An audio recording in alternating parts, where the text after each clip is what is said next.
Hello, my name is Tammy Merrill. This semester I've been learning about the deaf and hard of hearing. I found a fascinating blog by a man named Alexander Chern. He wears hearing aids and he's a resident ear, nose, and throat doctor.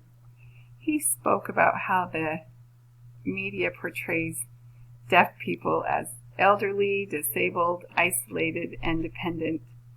Recently, however, he saw a movie. It was a Toy Story movie, and in that movie there was a little boy with a bright green cochlear implant. Mr. Chern said that he hopes that one day the media will portray hearing aids and cochlear implants just as they do glasses. Glasses used to be one of those things people would get teased for. If you wore glasses, you were called four eyes. And now glasses are a fashion statement, and he hopes that the media can start to portray the deaf and hard of hearing people in a happier, more interesting light. Found another interesting article. It talked about how hearing mothers of deaf children have lower expectations for their deaf child than they do for their hearing child or for their hearing children. And this article also talked about that deaf children have a better chance for academic success if their parents are deaf, especially if their parents are highly educated deaf people. Back to Mr. Chern's blog, he talked about being teased as a little boy when he wore hearing aids. He was looked down on for having being different and not in a positive way. And there was also some studies done by a man named Mr. Terletsky and some cohorts, and they discovered that deaf and hard of hearing adolescents had more difficulty with friendships compared to hearing adolescents. He also reported that these adolescents said that as they got older, their relationships did improve, and they weren't bullied nearly as much as they were when they were younger.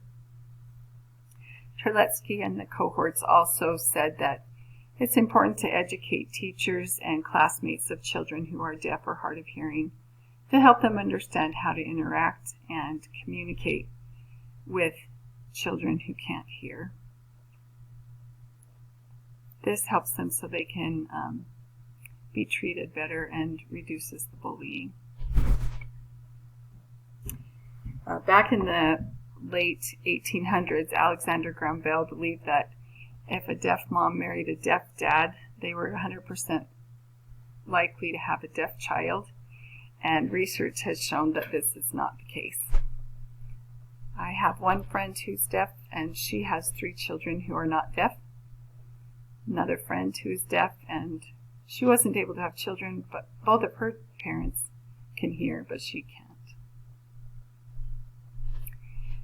In our country, there's a National Association for the Deaf, and they have a law and advocacy center, and on their website, they have all kinds of forms that the deaf people can use to take with them to take to courts or other entities that explain on these papers that they have the right to translation and to be heard. I was thinking this is a wonderful resource for the deaf community, and then it occurred to me that there's probably a lot in the country who have no idea about this resource, so education is key. I'm also sure that around the world this isn't really an option for many. Barriers. Probably the main barrier, of course, is communication. A lot of us who speak and can hear have no idea how to speak in sign language, which limits our communication. So often we avoid those who are deaf. Studies have shown that people do think that those who are deaf are impaired or incapable of learning. So that's a sad tale. My 2 friends that I mentioned earlier, they both read lips, and they were telling me that sometimes people start to talk very slowly to them, and that doesn't help them understand. And the other thing people do is they talk super loud, which is not a help either. All throughout the world, not just in the United States, deaf people often feel isolated and lonely and frustrated. Many people in the world, hopefully in the United States, people are educated, but a lot of countries, people have no opportunities for education, or there's not much education offered to them. Also, there's a lack of accommodations for the deaf, which affect their performance and their employment options. This is a sad tale for a lot of vulnerable populations. Deaf people are more likely to achieve academic success if their parents are affluent and college educated. And sadly, they're less likely to achieve academic success if their parents come from a low income and are less educated. There's a lot of disparity as far as race and ethnicity goes, just as right now in our country and around the world, there are a lot of people, different races and ethnicities, who feel marginalized, and that just sort of multiplies for those who are deaf. There are multiple sign languages throughout the world, and if someone can't speak American Sign Language here in the United States, then that just makes it more difficult for them to communicate. And obviously, if they need translators, finding that is when they need help from a government entity will make it even more difficult for them. When I was going to research the religion section, I thought there wasn't going to be anything to say, but I found some positives and I found some negatives. The positives I found were that the Catholic Church has a deaf website where they do training and education and let the people know what's happening in the church all via sign language. The Church of Jesus Christ has they have an article recently written back in June where they talk about how if there's a large population of deaf people, those deaf people can have a full congregation, and they can meet together and have all their meetings in sign language. If there's one or two members in the area, then they can find a translator that's a member of the church, or the church leaders are encouraged to pay someone to come in and translate if there's no members that can help with the translation. Then I found this peer-reviewed article by a gentleman, Mr. Mansongo, from Africa. He talks about something that I think many churches may have a tendency to do. He says, he's in talking of people in general with disabilities, those in the church have a way of overcaring.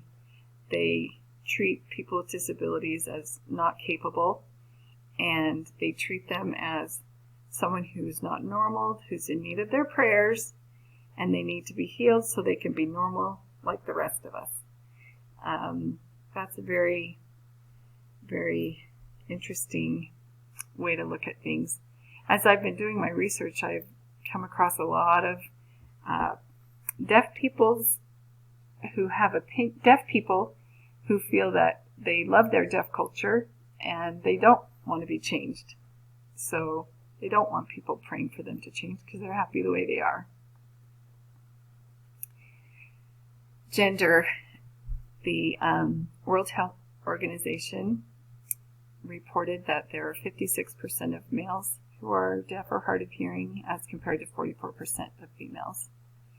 In another study done in Korea, a group of people were asked to define how their hearing was, if it was poor hearing loss or how severe it was, or how good their hearing was. And after they stated how well they could hear or how poorly they heard, then these researchers did a test to see how well they actually heard. And what they found is that one of the things they discovered was that the male gender was related to underestimation. In other words, males thought they could hear better than they actually could hear. And I have seen this in my own family, my dad, as he was losing his hearing, refused to get hearing aids and never did get hearing aids. And as soon as my mom realized she was losing her hearing, she marched right out and got hearing aids because she didn't want to miss out on any conversations. So that was an interesting insight from my own family that went along with that research. Sadly, the prevalence of deaf people and hard of hearing people is greatest in the poorest countries of the world. The elderly above 65 and children.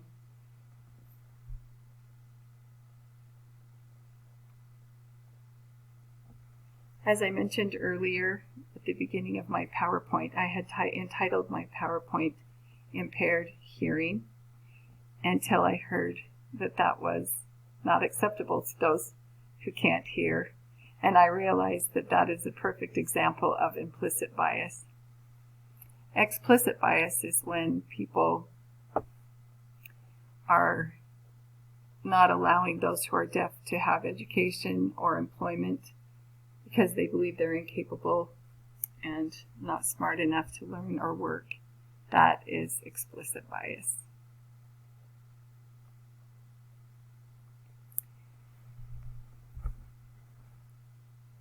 A gentleman by the name of Muhammad Jamalullah wrote a fabulous article about the importance of early detection and intervention.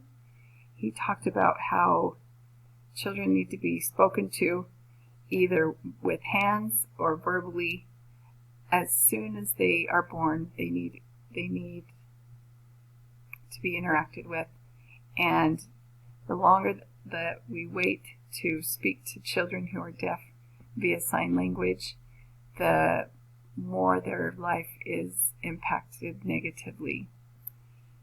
So it's important that all children throughout the world be screened and we find out if they can hear or not.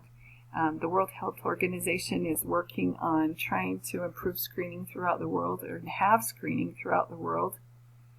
The World Health Organization has also shared many disparities around the world.